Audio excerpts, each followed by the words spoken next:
Buenos días, tardes o noches, me presento. Yo soy Justin Julián Barragán Campo, tengo 16 años y el video que están a punto de presenciar es de la Edad Media. La Edad Media comenzó en el año 476 y tuvo fin en 1492. En ella podemos tener observaciones muy importantes que estoy a punto de exponer a continuación, donde podemos ver la creencia que ellos tenían sobre la magia y la religión o la influencia que tuvo la religión en la Edad Media. Sin más que decir, comencemos. Lo que conocemos hoy en día como la Edad Media es el principio del desarrollo del pensamiento fantástico y imaginario muy influenciado por la religión. La vida cotidiana de la época anteriormente hablada es muy distinta a la que hoy en día conocemos, pues hablando culturalmente ellos creían que la ciencia y la magia iban tomados de la mano, pues usted no podía hablar de ciencia sin tener que hablar de magia en esa época. Bueno, comentado lo anterior, hablemos de la magia. ¿Qué era la magia en la época de la Edad Media? La magia estaba muy ligada con la astronomía. Los astrónomos llamaban a los sucesos astronómicos señales. Esas supuestas señales podían advertirle a los astrónomos lo que podía ocurrir en el futuro, por ejemplo, paz, guerra o desastres naturales. Según un cronista, Guillermo I Altavilla o Guillermo el Malo, en el siglo XII no iniciaba una batalla o una guerra sin primero preguntarle a sus astrónomos. Los astrónomos eran muy importantes en la sala del rey o en la corte del rey, pues ellos influenciaban en las decisiones que tomaban sus reyes gracias a su magia o astronomía. Como había mencionado anteriormente, la religión fue una gran influencia para el hombre medieval. Un ejemplo de ello era lo que los sacerdotes pensaban de los sueños.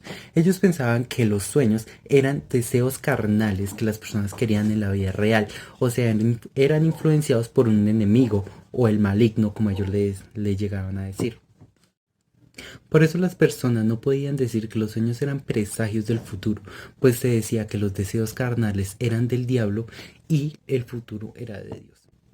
Los sacerdotes hablaban por la religión y decían que ellos eran un órgano que determinaba anticipadamente el destino de las almas. Para que el hombre medieval le fuera bien en la religión, tenía que tener ciertos sacrificios, como sería el rezo, la confesión y en algunos casos sacrificio monetario, diezmos, ofrendas, etc. Hablando ciertamente del hombre que tenía capacidad económica, pero ¿qué pasaba con el hombre pobre medieval?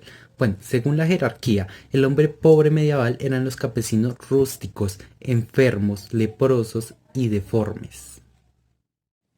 Los campesinos y los rústicos, las personas que no tenían capacidad monetaria, simplemente no tenían que romper 7 pecados capitales que se hicieron oficiales en la época de la Edad Media, que aquí los tengo anotados, que serían lujuria, avaricia, gula, ira, pereza, envidia y orgullo.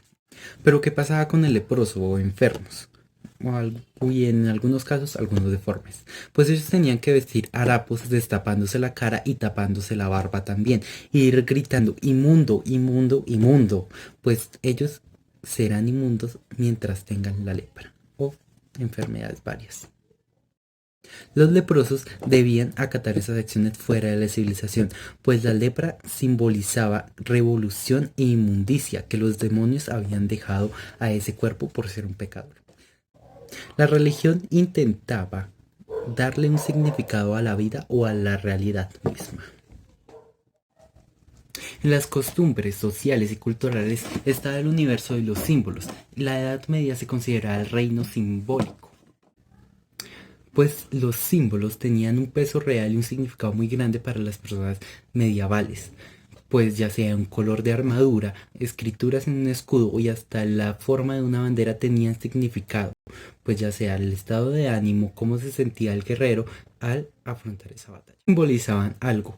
Por ejemplo, el negro significaba tristeza y voluntad, el rojo caridad y victoria, el blanco pureza y rectitud, amarillo inteligencia y sentido común y el verde la esperanza, sin contar otros colores que significan otras cosas.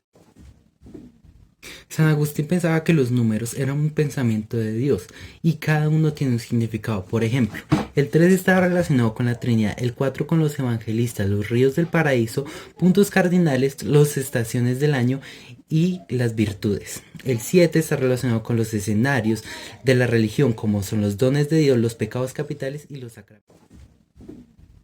San Agustín pensaba que los números eran un pensamiento de Dios y cada uno tiene un significado. Por ejemplo, el 3 está relacionado con la Trinidad, el 4 con los evangelistas, los ríos del paraíso, puntos cardinales, las estaciones del año y las virtudes. El 7 está relacionado con los escenarios de la religión, como son los dones de Dios, los pecados capitales y los sacramentos. La Edad Media era la época del feudalismo, donde el comercio y la ganadería era la riqueza de la época.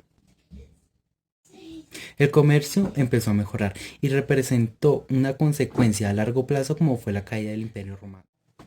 Gracias a los extractos culturales, valores, tradiciones y obsesiones están ligados a una realidad económica e institucional. Gracias a eso podemos descubrir el origen de la ascendencia de Europa de hoy en día. Con lo anteriormente dicho, que tengan buenos días, tardes o noches y que disfruten su cuarentena.